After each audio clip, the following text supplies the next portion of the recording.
말씀을 가지고 잠을 못 이룰 때라는 제목으로 말씀을 나누고자 합니다. 잠을 못 이룰 때라는 제목으로 말씀을 나누고자 합니다. 여러분 혹시 최근에 잠을 못 이루신 적 있으십니까? 어떤 분들은 개표 방송을 보느라고 잠을 못 이루셨을 수도 있는데, 우리가 어렸을 때는요, 학교에서 소풍을 간다 그러면 전날에 잠을 못 자지 않았습니까? 너무 기대가 되어서 소풍 가서 재밌게 놀 것을 너무 기대하였기 때문에 잠을 못 잤던 것이죠. 또 영화 중에 시애틀에서 잠 못 이루는 밤, 그리고 우리나라 가수 중에 김건모 씨가 부른 잠 못 드는 밤 비는 내리고 등등, 이런 영화나 이런 노래에서 경우처럼 사랑하는 사람 때문에 잠을 이루지 못하는 경우도 있죠. 그런데 이 소풍이 되었든지 아니면 이런 사랑이 되었든지, 이것들은 어찌 보면은 좋은 이유로 잠을 못 자는 거예요. 그렇죠? 기쁜 이유로 잠을 못 자는 경우라고 할 수 있습니다. 그런데 우리가 정작 생각해야 될 것은 무엇이냐면, 좋은 이유가 아니라 두려움과 걱정 때문에 잠을 못 이루는 경우들이 있다라는 것이에요.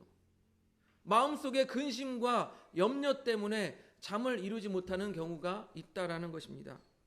어떤 이들은 경제적인 어려움 때문에 고민함으로 잠을 못 이룰 때가 있고요. 어떤 분들은 건강의 문제로 고민하여서 잠을 못 이룰 때가 있고, 어떤 분들은 자신의 안전의 문제, 어떤 분들은 인간관계의 문제 때문에 고민하여서 잠을 이루지 못하는 경우들이 있다라는 것입니다. 예를 들어서요, 자기가 큰 빚이 있어요. 그럼 그 빚 때문에 잠을 못 이루기도 한다라는 것입니다. 거기에 더 나아가서 그 빚 때문에 인해서 자기의 신변에 위협을 당하게 된다면 더욱 두렵겠죠. 그러면 잠을 이루지 못할 것입니다. 또한 어떤 분들은 너무 고치기 힘든 병에 걸려서, 불치의 병에 걸려서 불면에 시달릴 수도 있습니다. 이러다가 내가 어떻게 되는 것 아닌가? 그러면 우리 가족들은 어떻게 하나? 또한 사랑하는 가족의 병이 걸려서 걱정하며 잠을 못 이루는 분들도 있을 것입니다. 이렇게 잠을 이루지 못한다는 것은요, 그 마음에 무엇이 있습니까? 바로 두려움과 마음에 걱정이 있어서 그 사람의 마음이 평안이 깨진 상태라고 말할 수가 있어요. 평안이 깨진 상태요. 오늘 시편을 쓴 이 다윗도요, 그 마음에 평안이 깨지고 두려움에 휩싸인 위기의 상황에 처해 있던 것입니다. 다윗의 아들 압살롬이 있었습니다. 압살롬이 아버지 왕인 다윗을 반역하여서 다윗을 쫓아내고 자신이 왕이 된 거예요. 그러면 여러분, 옛날에 아들이 아버지를 쫓아내고 왕이 되면 아버지가 있습니까? 아들이 있습니까? 아버지고 아들이고 없는 거예요. 그냥 상대는 뭐예요? 정적이 되는 거예요. 왕위를 노리는 정적이 되는 것입니다. 그래서 이 압살롬 아들도 아버지인 왕 다윗을 쫓아내고 아버지를 죽이려고 했던 거예요. 다윗은 아들의 반역에 왕의 자리를 뺏기고 자기를 따르는 신하들과 자기를 따르는 사람들과 함께 도망자 신세가 된 것입니다. 그런데 여러분, 단순히 도망자가 된 것이 아니라 앞에서 제가 말씀드렸던 것처럼 그 압살롬의 군대가 자기의 목숨을 노리는, 목숨을 위협하는 그런 상황에 놓이게 된 것입니다. 여러분, 누군가가 자기의 목숨을 노리고 있는데 잠을 쉽게 이룰 수 있을까요? 여러분이라면 누군가가 내가 죽일 거야, 칼을 들고 설치는데 쉽게 잠을 이룰 수 있겠습니까? 잠을 못 이루시겠죠. 다윗 왕도 그렇습니다. 자기의 왕좌를 뺏기고 자신의 목숨을 위협받는 이 상황 가운데, 위기 가운데 잠을 못 이루고 있었던 것입니다. 그런데요, 여러분, 우리가 아는 것 같이 압살롬은요, 아버지의 그 왕위를 빼앗기 위해서 수많은 공을 들였어요. 압살롬은요, 아침에 일찍 일어나서 성문에 서 있었습니다. 성문에서 무엇을 했냐면요, 억울한 일이 있어서 왕에게 재판을 받으려고 오는 사람들에게 자기가 재판을 해주는 거예요.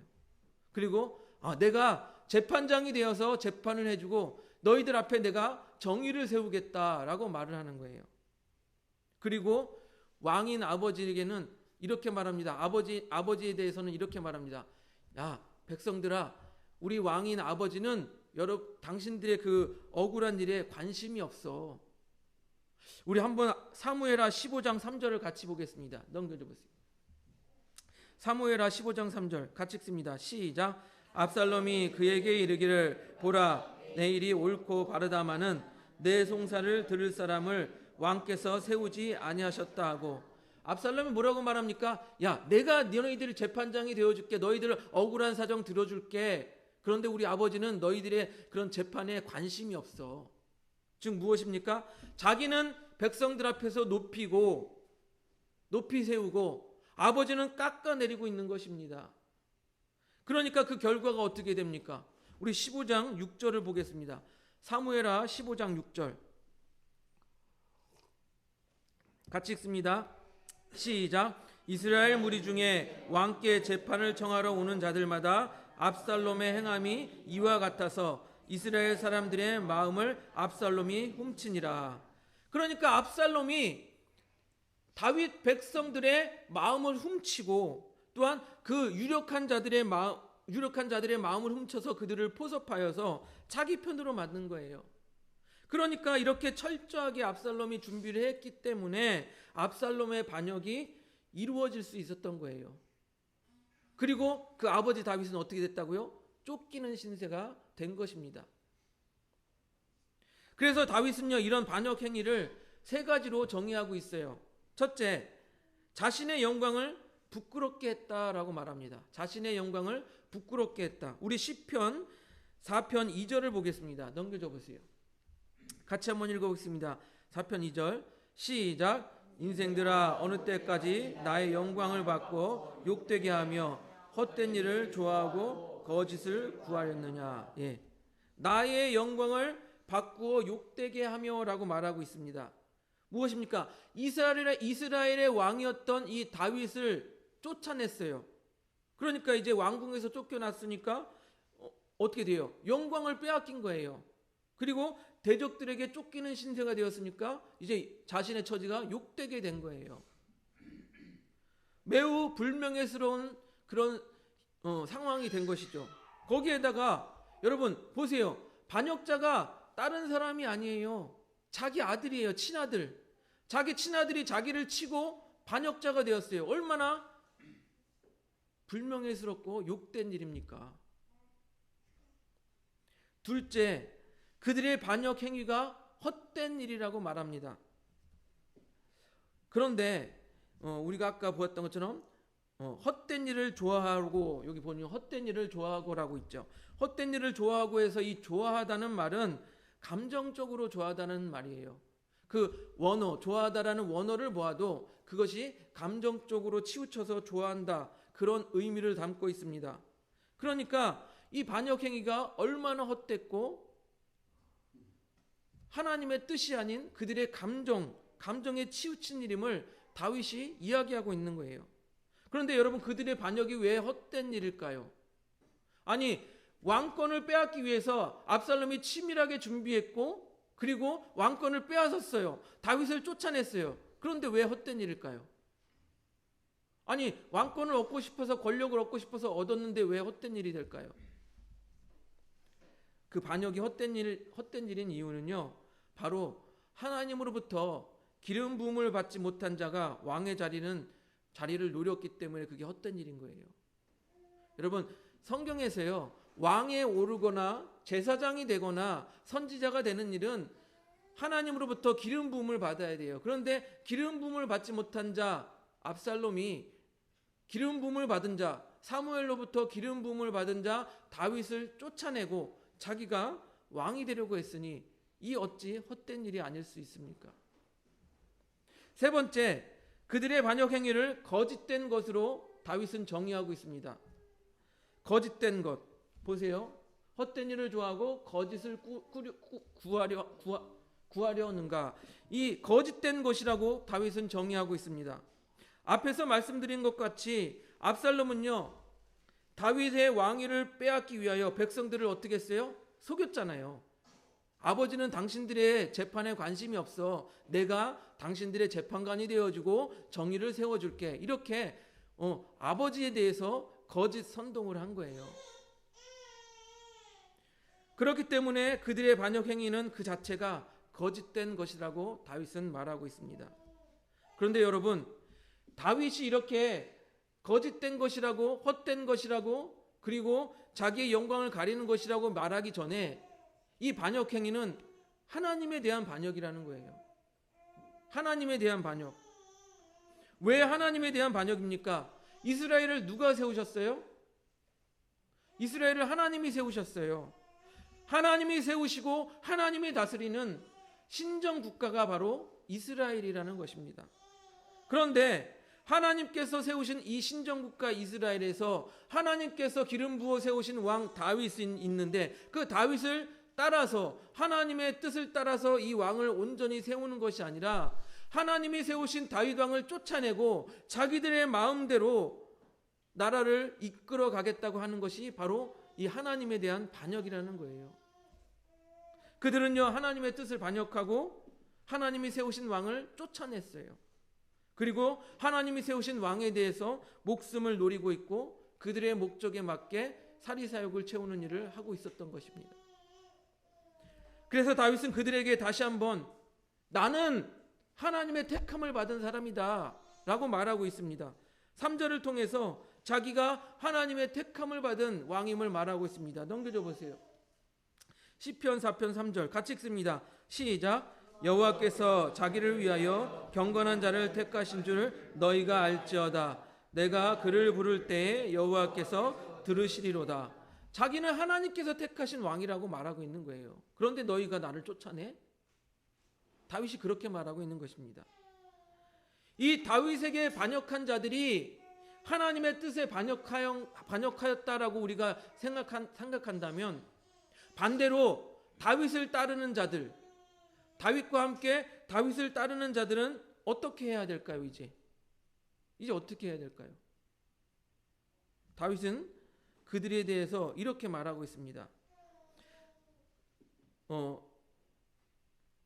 자신의 추종자들에게 먼저 이렇게 말합니다. 시편 4편 4절을 보겠습니다.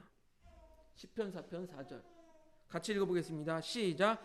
너희는 떨며 범죄하지 말지어다. 자리에 누워 심중에 말하고 잠잠할지어다.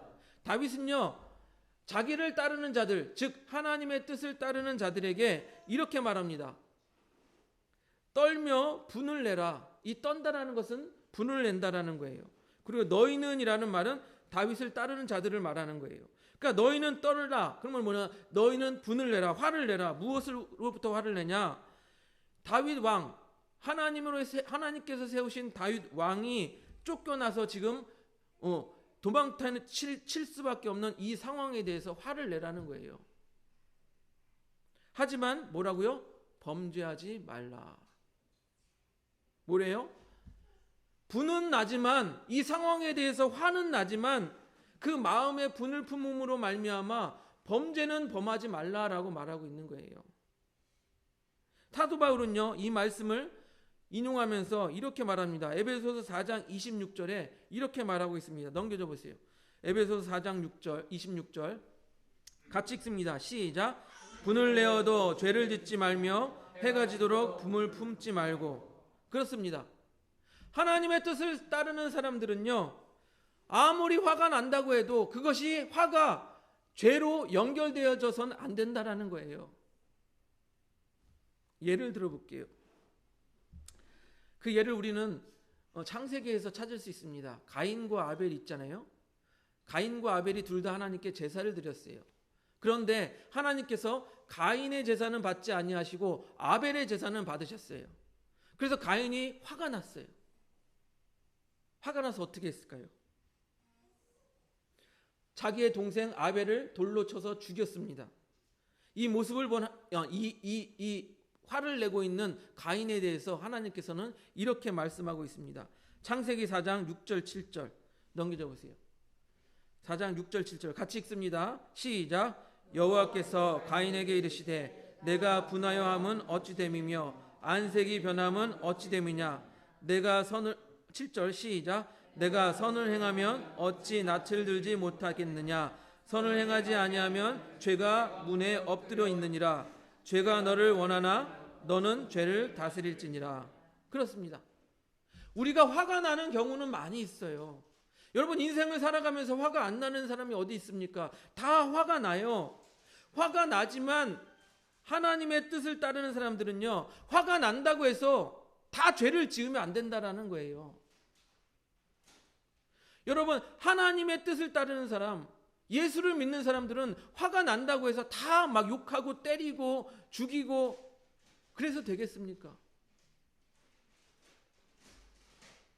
우리 그리스도인들도요, 이 세상을 살아가면서 화가 나는 경우를 피할 수는 없어요. 누구나 다 화가 나는 경우가 있어요. 하지만 화가 난다고 해서 그것을 범죄로 연결해서는 안 된다라는 거예요. 분을 내되 죄를 범죄하지 말지니라 이렇게 말하고 있는 거예요.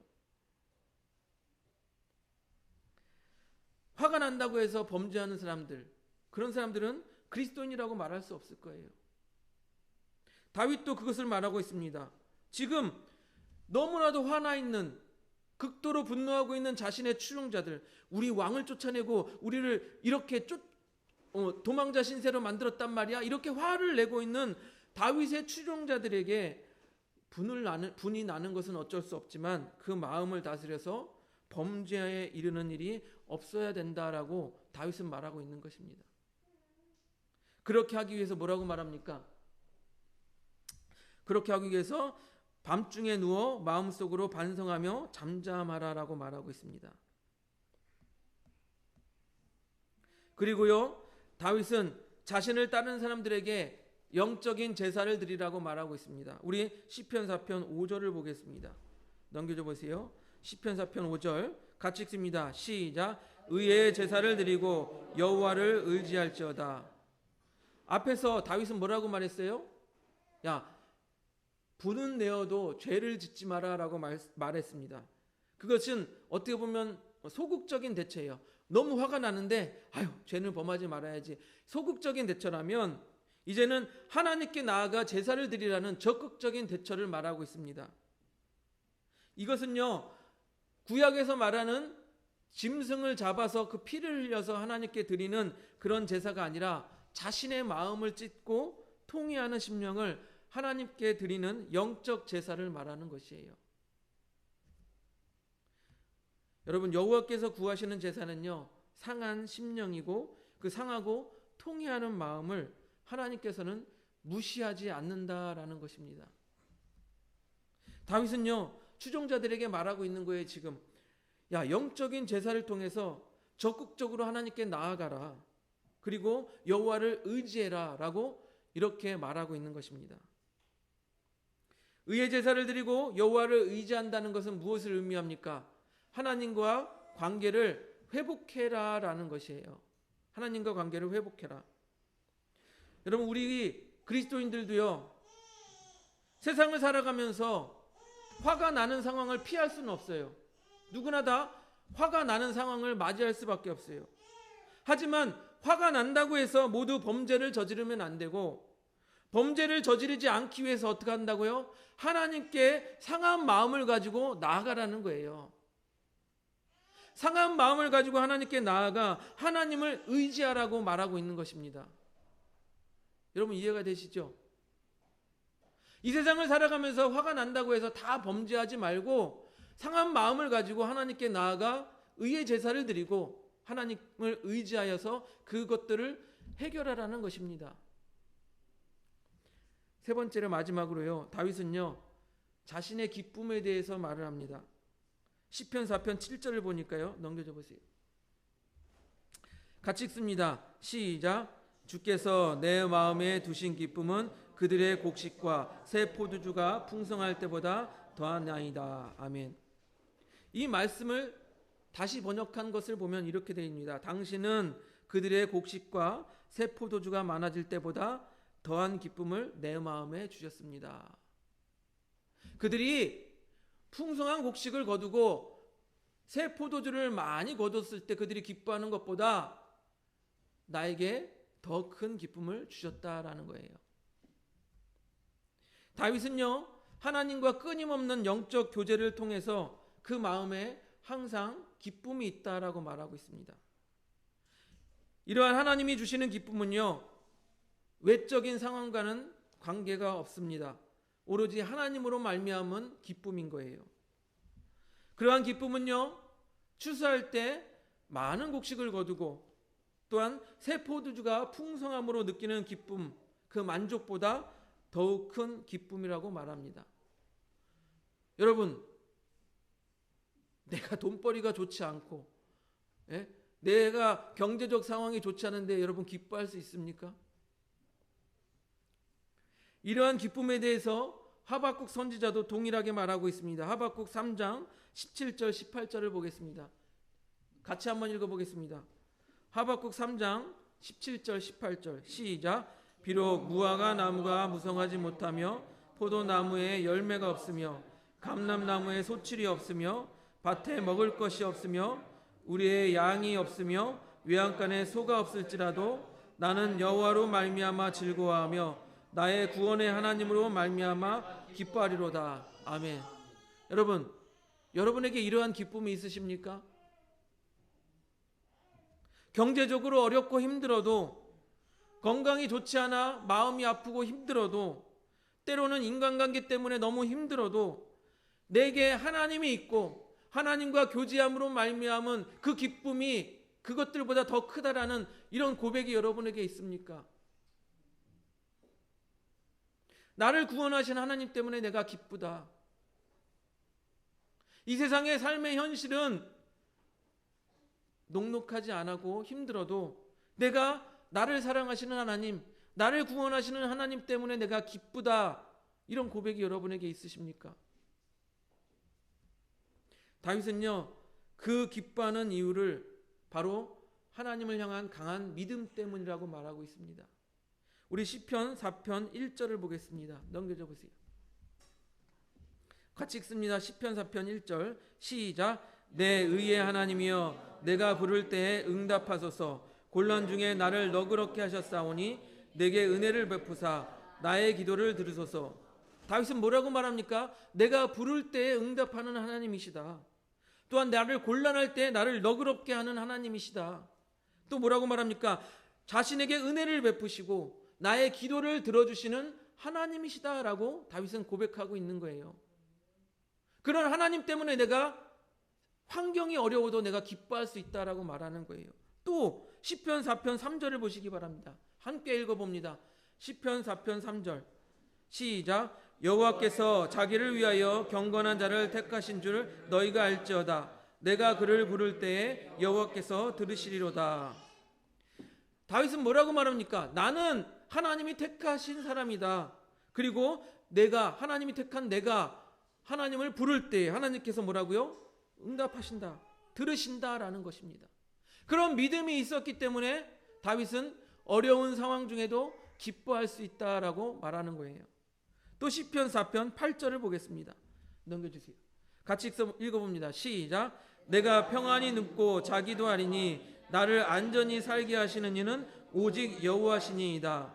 다윗은요, 자신이 죽음의 위협 가운데도 내가 안전하게 평안히 잠을 잘 수 있는 것은 나를 안전하게 하시는 이가 바로 하나님이시기 때문이다. 그 믿음과 고백이 있기 때문에 다윗은요, 쫓기는 신세 그리고 죽음의 위협, 그런 어려운 환경 가운데서도 자기는 기뻐할 수 있다라고 하고 있는 것입니다. 사랑하는 성도 여러분, 우리는요, 다윗처럼 인생의 위기를 맞이할 때가 있어요. 그리고 때로는요, 그런 상황 때문에 너무 가슴에 화가 날 때가 있어요. 때로는 좌절할 때가 있어요. 그리고 너무 힘들고 어려워서 잠을 못 이룰 때가 있다라는 것입니다. 그런데요, 다윗은 이렇게 말하는 것입니다. 그런 상황 가운데서도 죄를 짓지 말라고 합니다. 아무리 화가 나도 죄를 짓지 말라고 합니다. 하나님께 통회하는 심령으로 나아가라고 말합니다. 하나님만을 의지하라고 말합니다. 다윗이요, 죽음의 그런 위협 속에서도, 위기 속에서도 그 마음속에 샬롬, 평안을 유지할 수 있었던 것은, 샬롬을 유지하면서 평안하게 잠을 이룰 수 있었던 것은요, 나를 보호하시는 하나님이다, 하나님이 있기 때문이다라고 말하고 있는 거예요. 여러분, 이 말은 어찌 보면 너무나도 당연한 말이에요. 당연하잖아요. 우리가 맨날 들어봤던 말이잖아요. 교회에서 설교하면 야, 하나님이 지켜주시니까 믿어라. 너무 당연한 말이잖아요. 그런데요, 여러분, 한번 자신을 돌아보세요. 내가 그 당연한 믿음을 가지고 살아가고 있는가? 혹시 내가 그 당연한 믿음을 잃어버리고 두려움에 떨고 있지는 않는가? 걱정하며 잠을 못 이루고 있지는 않는가? 한번 생각해 보세요. 너무 당연한 믿음인데 우리는 그것을 잃어버리고 살 때가 많이 있다라는 것입니다. 여러분, 왜 불안해하고 왜 잠을 못 이루니까? 하나님이 능력이 없으십니까? 하나님이 여러분을 사랑하지 않으십니까? 하나님이 저를 사랑하지 않으십니까? 왜 우리가 두려워하느냐고요? 왜 불안해하느냐고요? 우리가 모든 걱정, 근심을 하나님께 나아가서 맡기기만 하면 된다. 통회하는 심령으로 하나님께 나아가면 된다라고 말하고 있지 않습니까? 우리 빌립보서 4장 6절 7절 한번 같이 보겠습니다. 넘겨줘 보세요. 같이 읽어보겠습니다. 시작. 아무것도 염려하지 말고 다만 모든 일에 기도와 간구로 너희 구할 것을 감사함으로 하나님께 아뢰라. 그리하면 모든 지각에 뛰어난 하나님의 평강이 그리스도 예수 안에서 너희 마음과 생각을 지키시리라. 아무것도 염려하지 말라고 하지 않습니까? 염려하지 말고 그냥 하나님께 아뢰라. 너의 걱정, 근심을 하나님께 아뢰라. 그러면 하나님의 평강이 너의 마음을 지켜줄 것이다 라고 말하고 있지 않습니까? 그렇게 아무것도 염려하지 아니하고 자신의 걱정, 근심을 하나님께 아뢰며 하나님의 평강을 누리는 우리 하늘봄교회 성도님들이 되시기를 주님의 이름으로 축복드립니다.